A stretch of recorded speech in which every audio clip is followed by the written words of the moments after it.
So it's a couple of minutes past now, so I think we'll make a start and we'll see if we get any more people coming through. So thanks everyone again for coming to our now 6th session in the Wakefield Bounce Back Week agenda. This one's going to be hopefully a little bit more chilled out. It's all about business and well-being. The Wakefield Bounce Back Week aim is to bring together people within the business community to support and encourage each other, to derive inspiration from each other, and to work together as a community to allow for really successful economic bounce back in the region. I've said it before across the introductions to all of these events. The North has been disproportionately affected by what's happened over the past year. We have seen a lot of businesses having to close doors, to furlough, to make people redundant. And speaking from experience, being made redundant is probably one of the hardest things that you'll have to go through. It takes a toll both on your obviously your economic prospects as a person, but also on your health mentally. And one of the things that we're going to be talking about in this session is obviously business and well-being. Those running their own businesses in the past year have found it particularly difficult. You've felt like you've had to work twice as hard, twice as many hours just to get a similar outcome as you potentially did in previous years. There's been talk of burnout. There's been talk of people having to take time off because they just are struggling to cope with the pressures that they've been under over the past year, and the fallout of some of the things that have happened across the region and businesses. So on a more positive note, well-being, wellness, mental health first aiders, these terms are becoming absolutely commonplace. They're not just nice to have anymore, they're absolutely crucial and integral to a business's success. And every single day there are stories around wellness, around corporate wellness. It's one of those themes that we absolutely knew we had to add to our agenda for the Bounce Back Week, because as I say, it is absolutely integral to us bouncing back as a community of businesses together to make sure that we are all happy and healthy in ourselves and we are giving each other that support. So first of all, I've got Jodie Hill. She's the founding and managing partner of Thrive Law. And then we've got Susan Collishaw, who's who's the corporate wellness facilitator and owner of SJC Yoga. So first of all, we're going to hear from Jodie. She's going to give a bit of an introduction as to who she is, what she's been doing in the past year, what her credentials are in terms of the mental health agenda, and then Susan's going to come on after her and give similar thoughts. Afterwards, we're going to have a Q&A. Please put any thoughts, any questions into the chat or the Q&A function.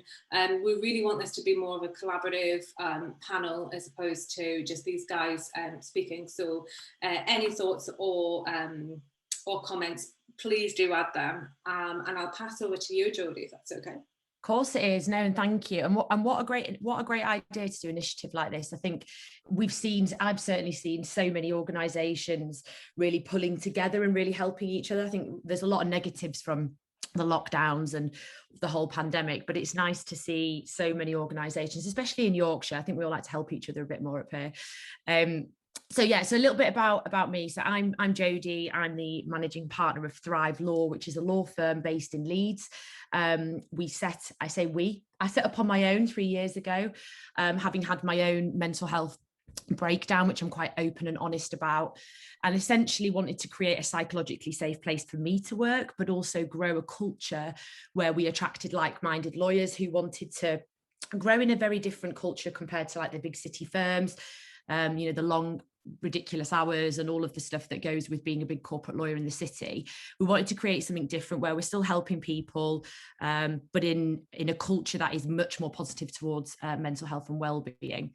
So I set up 3 years ago, and alongside that became a bit of a mental health campaigner and advocate through telling my own story, but also because I started a campaign to basically make, ask the government to make mental health first aid as mandatory.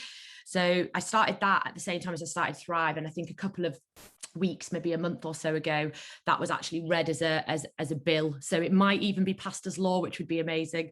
But essentially something that I'm just really, really passionate about, not only because I've got lived experience, but because I just see in my job as an employment solicitor and as a manager and as a boss, the amazing impact it has by creating an environment that is positive for well-being and mental health. So what's been going on the last 12 months? Wow, quite a lot. I think I'd like to talk a little bit about some of the things that we are quite proud of, and things like some of the initiatives that we've run with either our clients or ourselves that you guys might be able to take some stuff away from. And then also just a little bit about kind of where we're going and what we're planning to do. So kind of start at the beginning, really. We were really fortunate because our setup is a remote law firm, essentially. Well, we weren't fully remote. We have an office in Leeds, but our whole model was agile. So I think when everybody went home working and everyone was panicking, because we were paper free and already quite agile in terms of our communication and the way that we ran files, it was quite streamlined for us to actually work from home. Now, that's not to say we didn't still panic, because we definitely did, but it just meant that we had the infrastructure. We just had to change some of the ways that we communicated, because obviously we weren't able to do any of the case management together. So we integrated quite a lot of technology, actually. And in having some of the one-to-ones with my team over the past few months, they've said like how ridiculously quick it is now to do certain tasks that maybe took them 3 or 4 times longer, because of the process automation that we've put in, the different apps that we've used to help manage projects and communication, and obviously like reduce things like email. I mean, I don't know about you guys, but I get so many emails and so many things I'm copied into that I don't need to be. So we really tried to focus internally on those processes, because that really helped us to manage capacity and also manage people's mental health, because feeling very, very anxious about what was happening, people worried about, especially the more junior staff, worried about being supervised properly, and obviously bugging people, like say, I don't want to bug you because I know you're busy, and so by putting these things in place, we were able to really ease some of that anxiety and give people the confidence to communicate effectively. And for me, it sounds so simple to talk about communication, but it was one of the biggest things throughout the last 12 months that in not just at Thrive, but for our clients, where time has been invested into improving how people communicate. So that was a huge thing. We did lots of stuff around initiatives and trying to keep the team connected. So we had lots of different things, from monthly awards where it was peer-to-peer support. We called it the MAD Awards, Making a Difference, where everybody got to sing each other's praises and everyone got to see the positive feedback from each other, which we found was really it was just really well received. And as a prize, you get a day's holiday. So again, everyone trying to go over and above and be that person who makes a difference. It just creates a really nice culture. I sent out lots of stuff in the post, actually. I did gratitude cards, thank you stuff. I'd created Thrive boxes with self-care stuff. So every other month, I kind of made my own personalized little things for my team, just to try and boost people. Because I think, especially the third lockdown, the resilience of everybody was, despite the best will in the world, and, a culture where you can talk quite openly about mental health, people were still really struggling, because there was very, very little kind of, I suppose, hope, because it was like, how many more times will this have to happen? So just those little pick-me-ups went down a treat. They cost very little, but it's those personalized touches from me as their boss, really, and that those kind of continual pieces of gratitude went down a treat, and people really felt valued. And then we did quite a lot of stuff around keeping people connected. So challenges, we did steps challenges, all sorts of stuff online, like different types of interactive challenges. But then we also did one called the Power Hour, which was every day you have to commit to doing taking an hour out of your day for you. And that power hour was basically focused around self-care. So we did loads of stuff around that and just trying to think of different initiatives and actually getting the team involved and going, do you know what do you want to do? What do you want to see? And actually we found that by doing it that way, everybody felt really involved. They knew what was happening. So even though we weren't physically connected, we were actually more connected than ever because we were doing all these things and we were all supporting one another. So yeah, we also had, and I talk quite a lot about this, and I'm actually campaigning for this to become mandatory as well. We also do a lot of mental health and wellbeing risk assessments. So if anyone hasn't done them before, first of all, there's a mandatory requirement to do a stress risk assessment if you've got more than 5 staff anyway. But these are more than that. They're looking holistically at your staff's thing, that everything from stress to the musculoskeletal issues, nutrition, sleep, everything. And the reason why we don't just focus on stress, in my personal view, is that, you know, so many areas of our life can affect our well-being. And so, you know, a lot of the time, you know, we're at work, we want to bring our whole self to work, but we probably can't because of whatever's going on in our personal lives, or because we don't feel that we can be so open with our boss. So by creating these wellbeing risk assessments, the idea is that you don't wait for someone to go on long-term sick and find out that actually they've got a mental health problem, or they've been struggling because they've got physical problems, which has then caused mental ill health. You would try to target these things head on and actually provide really clear signposting for things like support, whether that's mental health first aiders or more specialist support like medical support or counselling. So those reports have been really helpful because, one, the employee gets a self-care report that's bespoke to them afterwards, and it's all anonymous. And then we get, as a company, we get a really great report that doesn't tell us individually about each person. What it does is it gives us a broad overview of the causes of stress, or the main areas that we need to support our teams on. So those have been really helpful because, again, when you don't see people, you don't see the behavioural stuff where people may be in a meeting a bit quieter, or you know, physically seeing someone at the water cooler or whatever. You don't have those little conversations. So those risk assessments, we actually used to do them biannually. We now do them quarterly. I think so much changes almost every month at the moment. So doing them as often as possible, you get better data that you can then drive your mental health initiatives. What else have we done? We've also created our own tech. So we've got Thrive Wellbeing. So we created a wellbeing platform where you can do an hour's training on mental health champion training, so I mean like mental health awareness.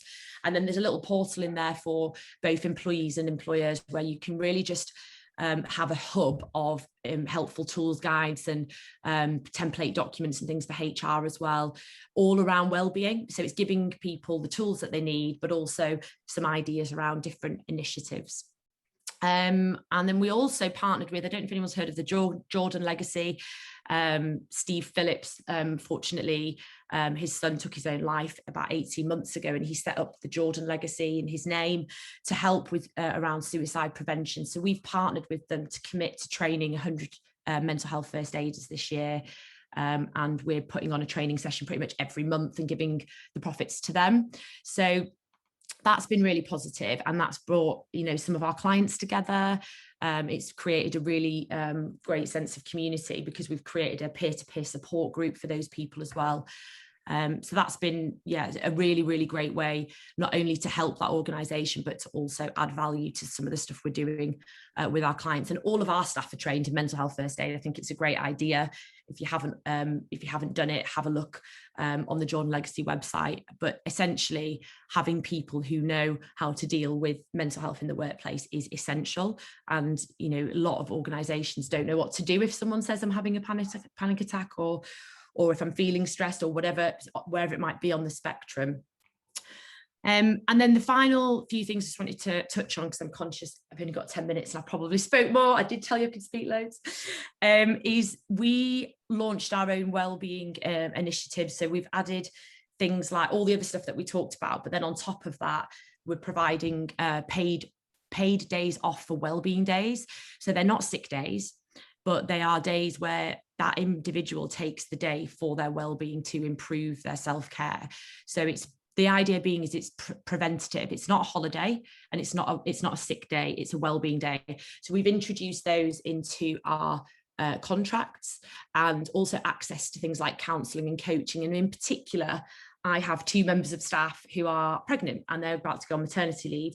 And one of them came to me having just gone on maternity leave from another law firm, and her confidence was shot because of the way they didn't speak to her during that period of time. Obviously, she had her baby in a pandemic, hadn't had any access to any support, and that really impacted on her. So we've put some coaching in place for both of the pregnant ladies, so that they have some coaching before and after to support them with their well-being.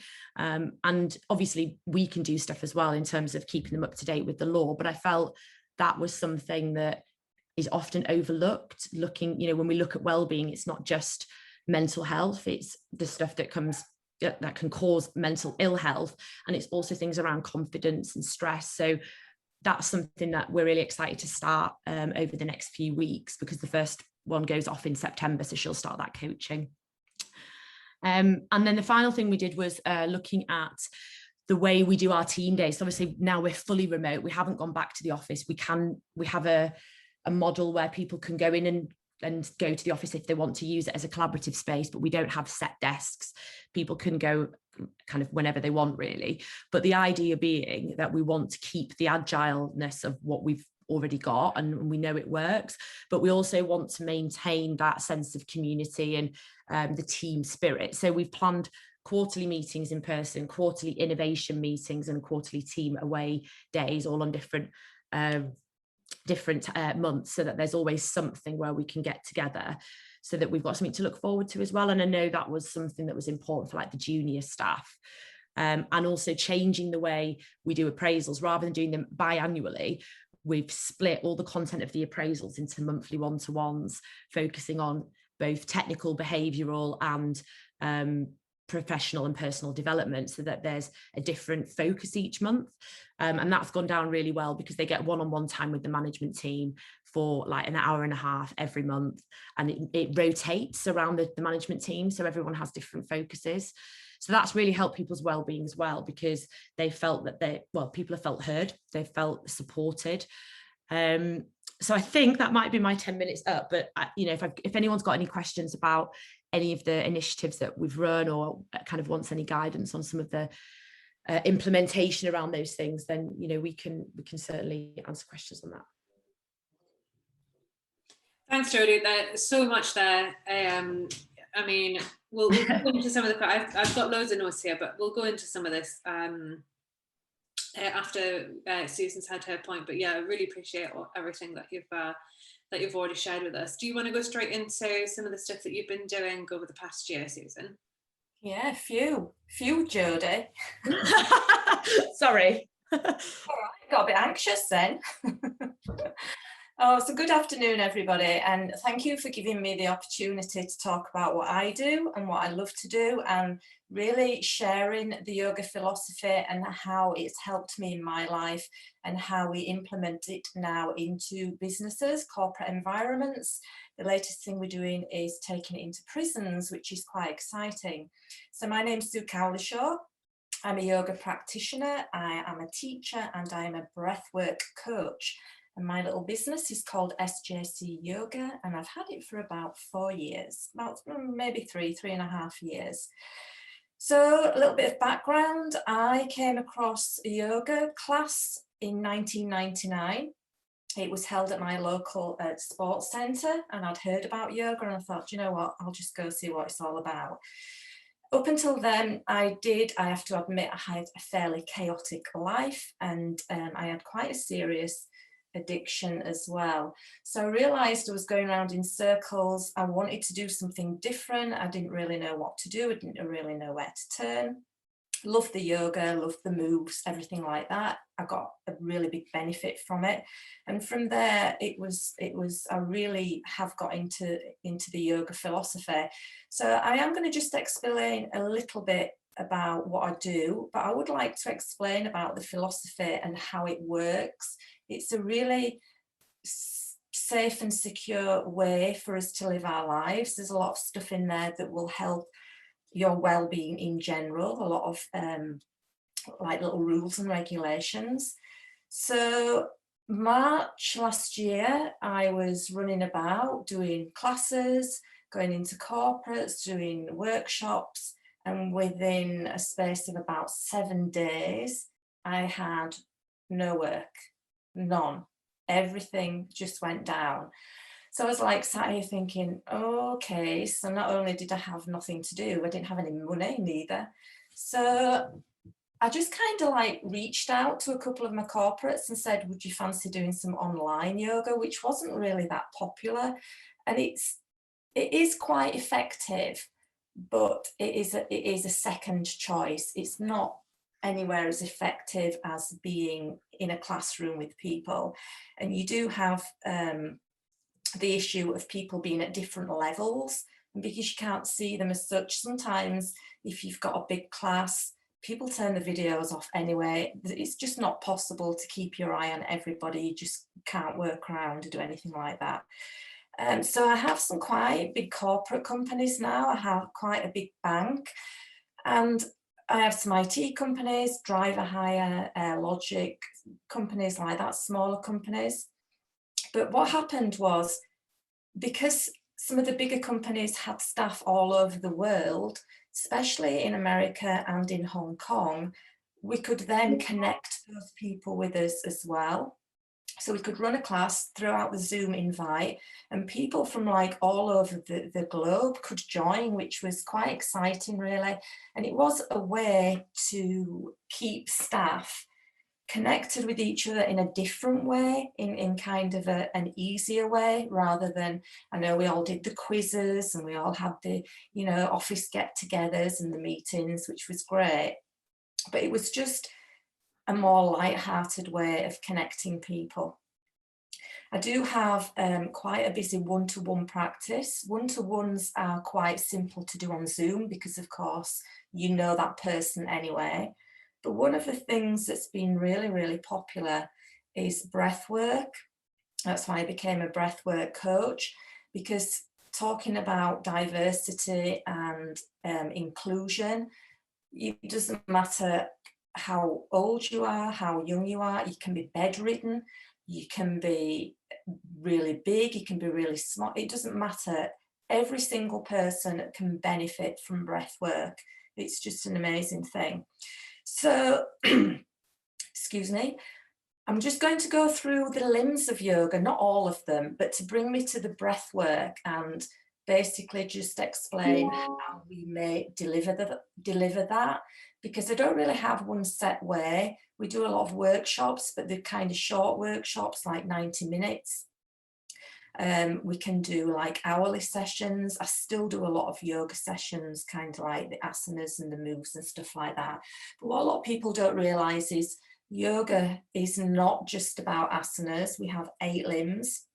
Asana is one of them. It's the 3rd limb, and we've got 8. So I'm just going to go over the first 4, and it might give you an idea of how, if you bring these restraints and do's and don'ts into your office, into your workplace, into your life, they can make a big difference. So the issue with yoga is, when you say I'm going to a yoga class, or I say I'm a yoga teacher, we naturally think of an exercise or a movement class. And with the rise of social media, especially Instagram, we're kind of bombarded with these athletic type, skinny people doing the most weird things, getting themselves into positions, which sometimes can put people off, thinking that there need to be some sort of like human pretzel to even actually go to a class, which is not true. There are other facets of yoga which are just as important. So these Yoga Sutras were written 2,000 years ago, but what's interesting is they're more relevant now than they've ever been. So the first limb, we've got 8 limbs altogether. The first 4 are the outer limbs, and then we come into the inner limbs, which are much more in depth. and the much more of being on a spiritual path. And I am a great believer in having a spiritual connection. I think a lot of our issues at the moment would be solved by us all being a little bit more connected to our spiritual side. So the first limb is, excuse me, is the yamas. So I'm not going to go into Sanskrit because it gets a little bit boring. So this is how we treat others, how we treat ourselves. And these are basically don'ts. These are things we don't do. So the first one is non-violence. So that includes physical, mental and emotional non-violence to ourselves and to basically all living beings. And that's why you'll find a lot of yoga teachers become vegans or go onto a vegan diet or at least a vegetarian, because we don't believe in causing harm. If we can let go of negativity, bitterness, hurt, it gives us a lot more space for love and kindness. And that really is relevant for ourselves as much as anybody else. Satya is truthfulness. So this is speaking from our truth, acting from our truth, being authentic. So we have to be careful not to confuse our opinions and beliefs with really what is the truth. So practicing truthfulness on a daily basis cultivates a lot of integrity and respect. So if you just imagine if you were at home or in the workplace and you could be completely truthful, we'd have a lot less confusion. Then we come to the third one, which is non-stealing, which is fairly, it's basically about not stealing things out of a shop or stealing things off other people. But it's also non-tangible objects. So not stealing people's time, so being late, cancelling appointments at the last minute, not respecting other people's time, you are stealing their time, stealing their joy when somebody is excited about something, not sharing it, and also stealing energy, so getting other people to do a lot of work for us that we could do ourselves with stealing their energy. The fourth one, I'm not even going to pronounce it, is moderation. And it originally meant celibacy, but we don't look at it like that anymore. There's no point. So it's about consuming what we need. So it's about not being selfish. So just taking what we need in the moment and not taking more than we need, not excess. Once we take anything to excess, our life really becomes out of balance. The fifth one is non-coveting, so that would be not being attached. So I think as far as the pandemic is concerned, people haven't been able to do their usual stuff, go for a drink, go for a meal, go on holiday, go shopping. And sometimes when we take these outside influences away, we struggle.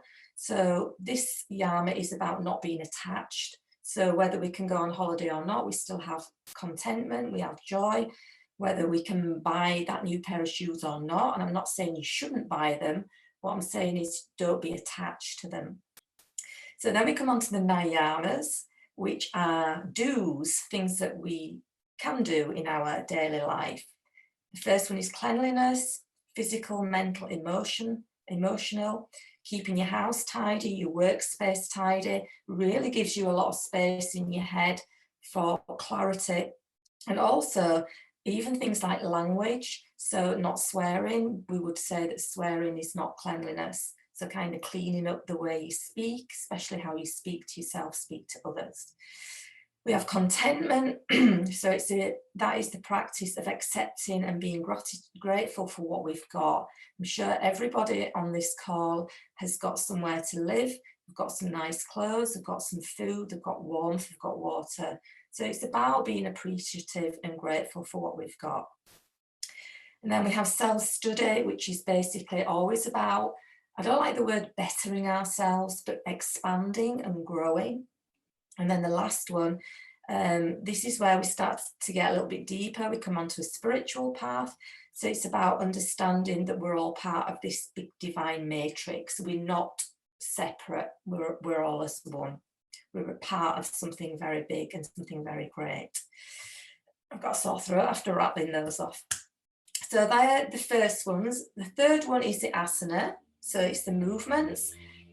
Thousands of years ago, there were 13 asanas. Now there's 350. And they all mirrored animals. So that's why we have downward dog, we have the crow, we have the crane. Because by mirroring nature, we're bringing ourselves into our true form. Also, we used to do asanas to make our body strong and flexible, so we could sit in meditation. Meditation is much further down. Meditation is a very difficult practice. So we used to get tired from doing our practice, and then we'd be able to sit in a seated position for a long time to meditate. But the fourth one, have I got any time left? I've got a couple of minutes, is the breath work, is the pranayama, which is the one that I go on about the most. It's the one that you can bring into your business straight away. It has massive positive effects straight away. You can do it on your own once you know how to do it. And it's just an amazing, you know, we all think, well, breathing, we can all breathe, but actually breathing correctly and using the breath to either energize, to calm, to bring down overwhelm, to bring down anxiety, to get us revved up for a marathon. We can use all these different breathing techniques. So prana is life force, yama is control, so it's controlling the breath. So one thing I did want to mention about breathing, the whole point of pranayama is to settle the nervous system. So I don't know if you've ever seen a drawing of a nervous system. It's like a tree and all the branches it just goes throughout the whole of the body. Humans are designed as nose breathers. We've become mouth breathers, which causes stress as well. And it changes the shape of our face to the point where it ages us very quickly. So if you want to stop mouth breathing and start nose breathing, it's a really good idea. So we want to create a healthy, balanced nervous system. So we can go from what we call a sympathetic nervous system, which is our fight or flight, to a parasympathetic nervous system, which is rest and digest. So the breath can balance this. So if we're feeling anxious, we can bring that down. If we're feeling a little bit laid back, a little bit lazy, we can change that with the breath as well. The thing is, nowadays, most of us spend our time in the sympathetic nervous system. We have a lot of stress that comes from, it can be relationships, it can be work, it can be the food we eat, it can be from not exercising, it can be from not being outside in nature, it can be a lot of different things. So we spend most of our time in this reactive state rather than with the rest and digest and the responsive state. And if we're in a reactive state, we're going to let the world kick us around. You know, whatever's going on with COVID, with Brexit, with the Chinese, whatever it is going to have an effect on our nervous system. So we want to balance it, and how we do that is with the breath. And as I say, that is a really great thing that we can take. And in the prisons, we've basically been looking and using pranayama before we go into the asanas. So I think I'll shut up now. I got into a little bit of a roll there. So I hope you found that interesting. It's a little bit different. And of course, any questions, feel free to, I'll let you get on now, Georgia. No, that's great. We could, there's loads of stuff there that, you know, I was completely unaware of in terms of, I know it's International Yoga Day this week on Monday, so it's a great time for us to be talking about this. Also in line with the summer solstice, my favourite day of the year, because I am absolutely the biggest fan of the sun. You know, I think when you talked about the third lockdown, Jodie, one of the biggest things was the seasonal affective disorder that, you know, affects so many of us that we don't even realise. So I think during the third lockdown was one of the hardest for all of us, because we had to deal with the fact it's January and it's cold and it was snowing for ages, and we were so locked in. We felt locked in from the government, we felt locked in from our work, we felt locked in from just the how oppressive the early nights, the early darkness can feel. And that was, I think, probably one of the hardest times for us. I mean, Christmas is always such a shining light for me personally, more not from necessarily a religious standpoint, but for a family standpoint, because my family are in the Scottish borders. And I don't get to see them that often, and I'd only seen them once last year. And then when we were told that we could only see people on Christmas Day, that just absolutely just took me out personally. I couldn't deal with the fact that I couldn't go home. It was the only thing that was getting me through December, the thought that I was going to have a break and I would go home. And then I had to have Christmas dinner on my desk that I had been working at in my living room for, you know, the past 6 months. And I was just in this insane situation where it was just, I couldn't go home because I couldn't possibly justify the journey of going that far for one day and coming back through like 300 miles. And it just was the absolute worst time. And I wonder, what do you think, Jodie and Susan as well, what do you think during that really, really dark time were the things that were really getting you through as a team, Jodie? And then also Susan, were you feeling like people were coming to you saying, oh, we really need to connect with each other at this point because we are all sort of losing touch and we are all losing either with each other or with reality at this point? Did you want to go first, Jodie?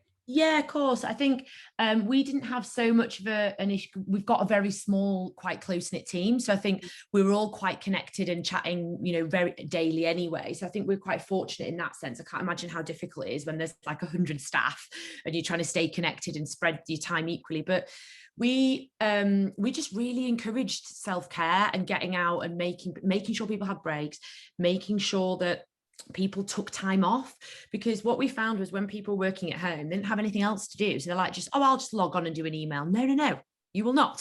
So, you know, I really had to be quite hard on people because as you know, as a boss, great when your staff want to work loads, obviously, but that's not good. It's not good for your mental health. It's not good for your sleep. So yeah, that's, I suppose, how we use things like the steps challenge and the power hours to really try and encourage people to do it. So they weren't just saying, yes, I'm doing it, because it's hard when you don't see people. But then I would see, you know, someone logged in at like 8 p.m. and I'm really against people working into the evening. Obviously we work flexibly, and if they've worked into the evening because they started late, that's different. But when I know that they were working early, that's, you know, for me as a manager, trying to make sure that I'm checking that they're not doing that.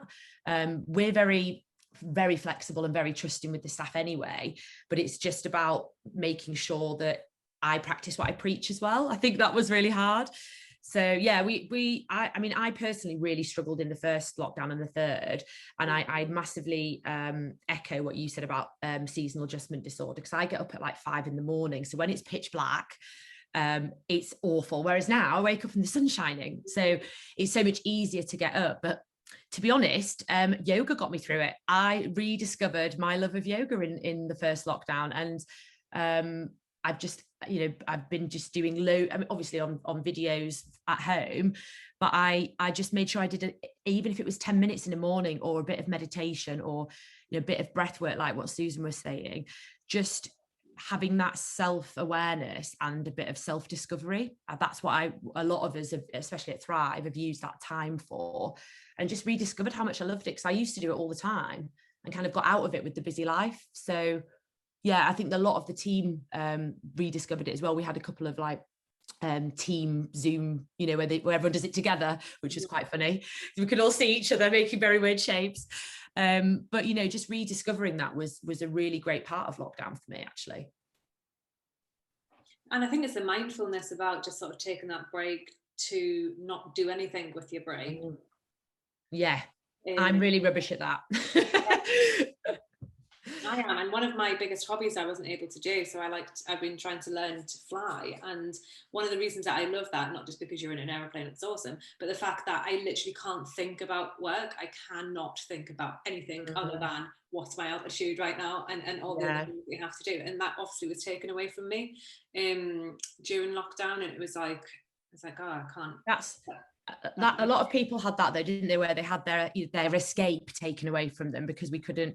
I have that with surfing, and it's like I could go, but nowhere was open to go, kind of thing. It was one of those, and I need an instructor because I'm not that good. But I really enjoy that, and it's like that little thing that you just can't do anymore because you're not allowed to do certain things. I think now I'm literally doing more of it than ever. So I think you appreciate it as well, though, don't you? You think, God, I didn't realize how much I relied on that. Yeah, for sure. And did you see a lot of people coming to you during that darker time, Sue, or was it just throughout the whole entire year for corporate? It was throughout the whole. What came to me then was when we first started talking about the lockdown is a lot of the problems we have is not accepting what is. So like, you know, I wish we could do this, or I wanted to do that. The fact is we were in that situation, and sometimes we get a lot of stress from wanting to be in a different place. So I just kind of accepted that it was what it was, and it did affect me negatively at first, but I'm a big hiker. I go out all the time and I absolutely love the snow. So we had a long winter. I know we did. We were walking in the snow on the 5th of December up until about the 18th of March. And I just loved being out. So we do have shorter days, but you know, it's the same every year. And just, it's interesting what Jodie said about how we look forward to things. And that's what I mentioned in the Armours. We attach ourselves to outside things so that when they're not there, then we struggle. You know, so it's kind of like trying to find a bit more of a balance and say, okay, it's not there, what can we do instead? But yeah, the yoga really took off because people just wanted to find something they could do at home that was a little bit different to something that they'd done before. But I think that is the thing. It's like accepting this is the way it is. You know, I had Christmas lunch with my elderly mother. Usually I have a house full. And I just had to accept, you know, at least she was still here. And I can't even remember what we had, some nut roast. I said to her, "Well, we have nut roast," and she was like, "I ain't bothered, I'll have anything." So, yeah. Well, luckily this weekend we're going to go home for what we're calling June Myths, which will be the first time that I've been home since last August. So finally we're going to get the turkey that we're going to have, and I think as well, Jodie, you know you and I have talked about before, and we are quite similar in that we have the mentality of, you know, really aggressively looking after our staff and feeling a lot of responsibility to look after those people that you employ. But you know, there's a lot of narrative now around actually staff also looking after their boss, because you know, if you are a single founder like you and I are, who's there to look after you? Obviously there's loads of different ways that you can look after yourself, but what was really amazing to me was, you know, when it was at Christmas time, I sent out handwritten letters to all my staff because I really wanted them to have that personal feeling, you know, connection with me, some of which, you know, I'm really close to. And I felt like, yeah, you know, I've done a great job here. And I hadn't really thought about the fact that because I have such an affection for the people that work for me, I didn't really ever think about like how they could return that to me. But it came to sort of February time when you know, like I said, I'd had this terrible Christmas break and it was never ending snow and all that stuff that really affects my mentality. And I also at the time lost my granddad to COVID, and we couldn't even bury him. I couldn't even go home. I couldn't see it, nothing like that. And it was a really, really tough time for me. But I actually then got a care package from my staff that I absolutely didn't expect. Was, you know, it was absolutely amazing just to say, you know, we're here for you. And they allowed, you know, they all stepped in and was just like, you need to take some time off. We're all going to step in and we're going to, you know, jump in and make sure that you don't have anything to do for a couple of days. And I feel like hopefully, you know, because I've given that example where I'm just like, you know, I really want to look after you guys, that actually, unbeknownst to me, they then came and returned the favor, which was just, you know, it was just amazing thing to happen. It is such an amazing feeling. My team did it a couple of times. Like in the first lockdown, they did like a gratitude thing and like a self-care pack. And then I went through a breakup recently and I was really unwell, I just had a real wobble with I already have anxiety anyway, but I got diagnosed with ADHD in the second lockdown. So I was managing this new medication and lots of things were happening. There's a lot of change at once. And literally I went into the office to pick up some papers and it was just all these gifts and handwritten cards. And they were just like, you're always there for us. And, you know, we really appreciate it. And I suppose like sometimes you don't realize like how much impact you have by consistent acts of kindness. And they don't have to be, it's not about the gifts. It was more like the complete shock, to be honest, because you don't, as a leader, as a compassionate leader, you don't give to receive. No. You know, you just really want them to be their best self. And so when that happens, it does take you aback, because you're like, oh my God, I can't, why have you done this? Like, so yeah, I completely resonate with what you're saying. And I think I suppose it shows as well, you know, I think a lot of leaders can sometimes fall into the trap of, well, this can go to the bottom of the pile because, you know, it's not urgent, it's not necessary. But actually those are the things that are the most important, because they're the things that align you to your values and show that you're an authentic leader, rather than somebody who's just trying to meet the bottom, you know, get the bottom line up. And so yeah, I think just gratitude. I mean, I've been practicing gratitude every day for years, and every morning and every evening I always write down what I'm grateful for. And I find physically writing that down has just completely changed my mindset. It's really helped. That's a really good tip, I think, to make food. And I think that your thoughts on working outside of hours, I have an issue in that my best time is between at least about 7 and 9 p.m. I can't even remember the last time that I woke up at 5, Jodie. I think that's just the unreasonable thing to do. I think my body would go into absolute shock if I woke up that early. I can barely get out of bed at 8. I'm just not a morning person, but I'm very much a night owl. Yeah. But I send emails and I have my best thinking and thoughts, you know, after 5:30, because I'm not being bombarded from clients or from the rest of the team or anything like that. I'm just like, yes. And then I have all these great thoughts, but I always felt like, oh, I shouldn't be sending people emails at this time. But my staff are very, very aware that actually you don't have to reply to me when I'm emailing you at 10 o'clock at night. You know that you don't have to, you know, you have to come back the next day.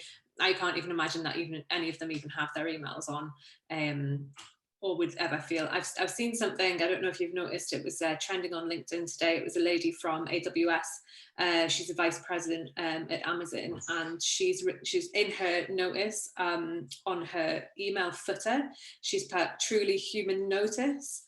And it says, if you're getting this email out of working hours, you do not have to reply. Make sure that you get enough sleep, eat right, exercise. And it has all this great stuff in her actual email footer to tell people, do not reply to this outside of hours. I'm sending it to you because this is when I work best, but do not feel like you have to reply to me. And having, like, you know, the head of AWS sending that, I think, yeah, that's potentially something that we should all have in our email footers.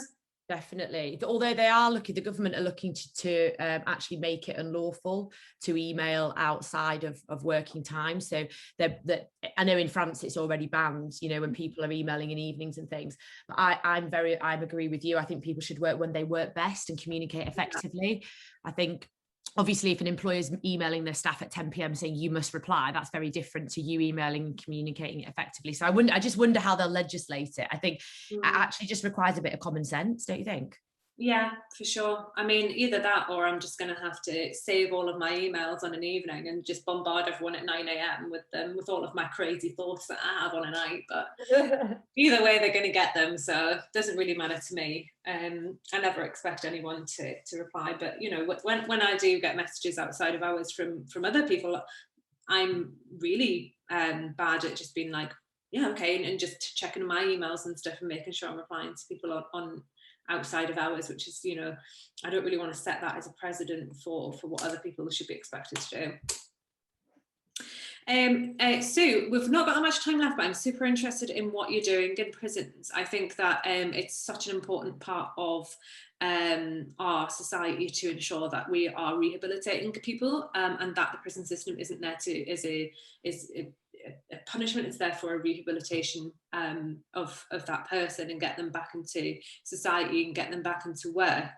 And I wondered if there's a link between the stuff that you're doing in terms of corporate and then the stuff that you're doing within prisons, and if you're trying to ready those people to have a mindset to get back into the working world, and that, you know, hopefully they understand that maybe the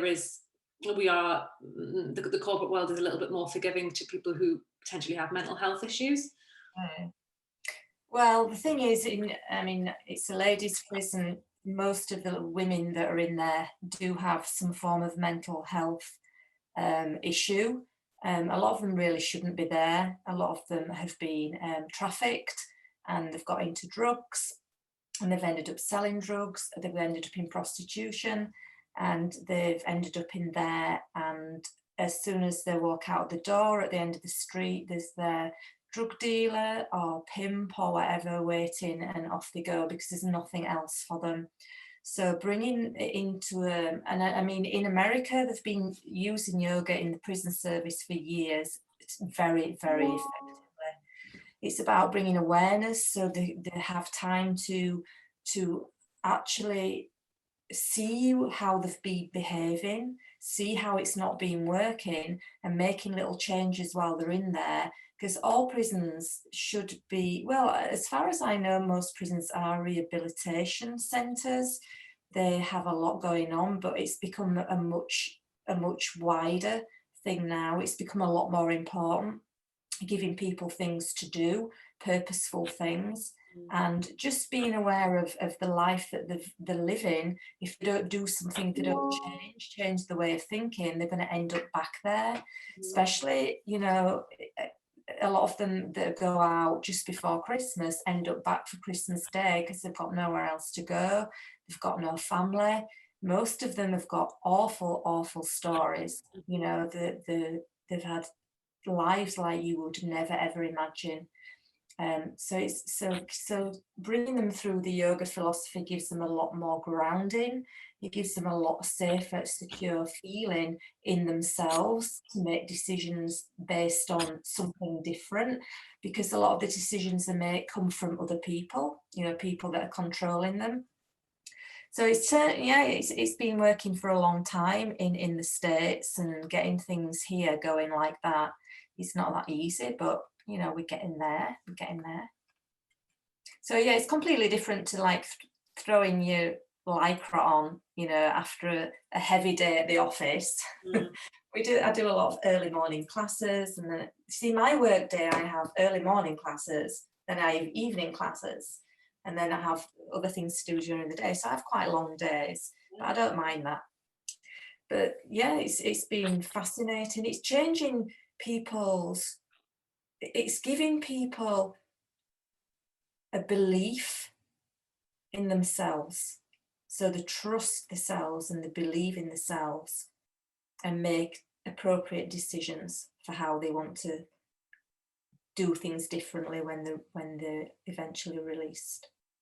But you know, some of them are not there for very long. They can be there for a week or 2 weeks, you know, not pay the TV license or whatever they do.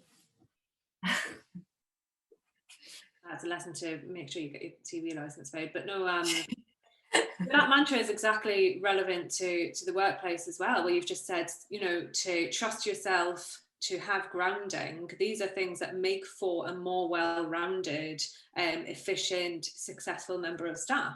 You know, it's relevant whether you're, you know, working in prisons or it's relevant within the corporate world as well. If you have more well-rounded, more grounded people who trust themselves and their trusting their own initiative, those are the types of people that you want working in your company, aren't they? You don't want the people who are second guessing themselves or people who are just unsure. So nurturing that aspect of someone's mentality is always going to have a positive outcome for everyone involved, surely.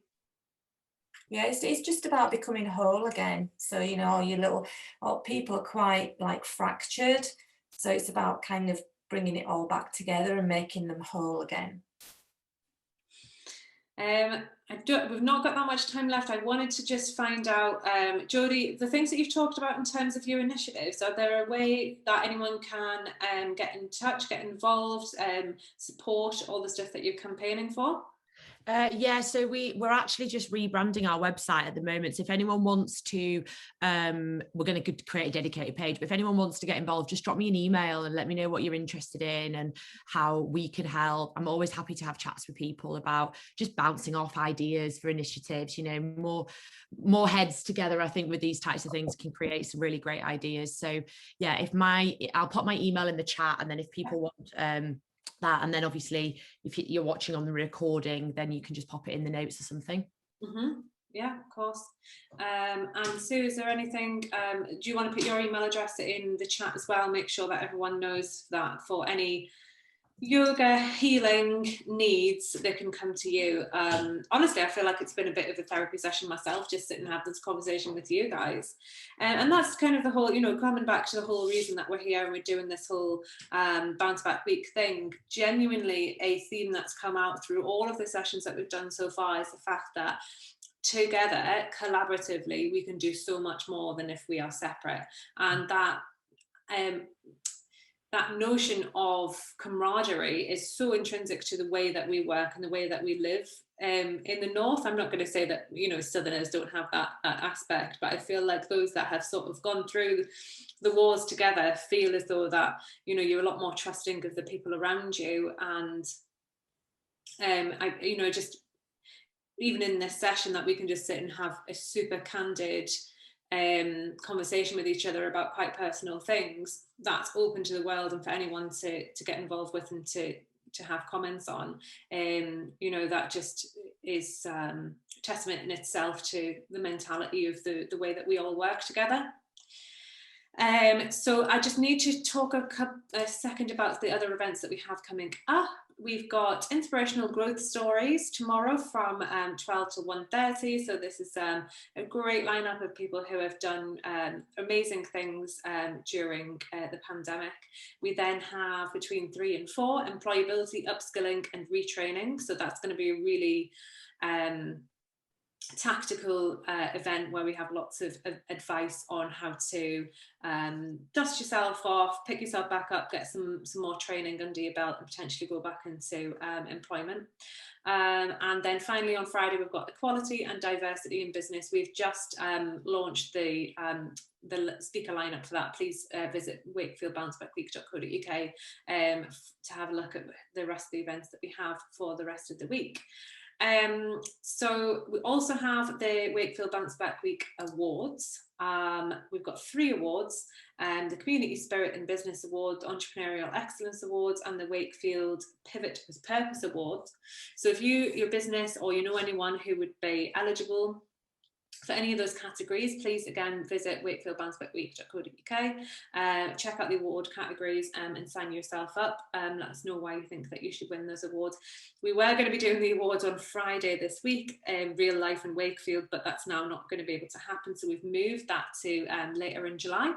So it'll be a real life event where we're actually going to be giving people those awards. So that should be a real celebration of everything that we've done with this week as well.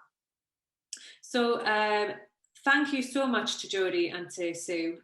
You guys have been, you've given up your time, but more importantly, you've given up your enthusiasm and a little bit of your personal stories today. So I really appreciate the effort that you've gone to for that.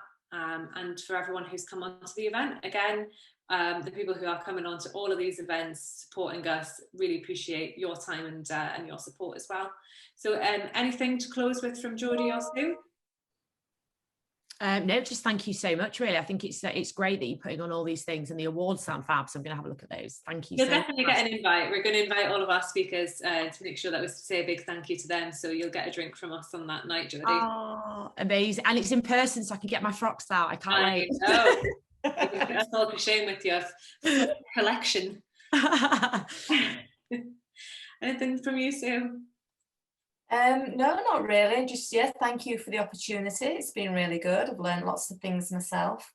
And yeah, it's a great event, really is. I've never been to one before, she says, so. And I've just noticed those people behind you haven't moved for a whole hour. No, I know they're great statues. Yeah, this has been my background. I felt like it's made people feel like quite at ease over the last year, a sense of normality, but no, it's actually just my background. This is what our office used to look like. With people in it. Yeah, now it's just sort of cobwebs. Right, thanks so much, everyone. Really appreciate it, and we'll speak to you soon. Thanks. Bye. Bye.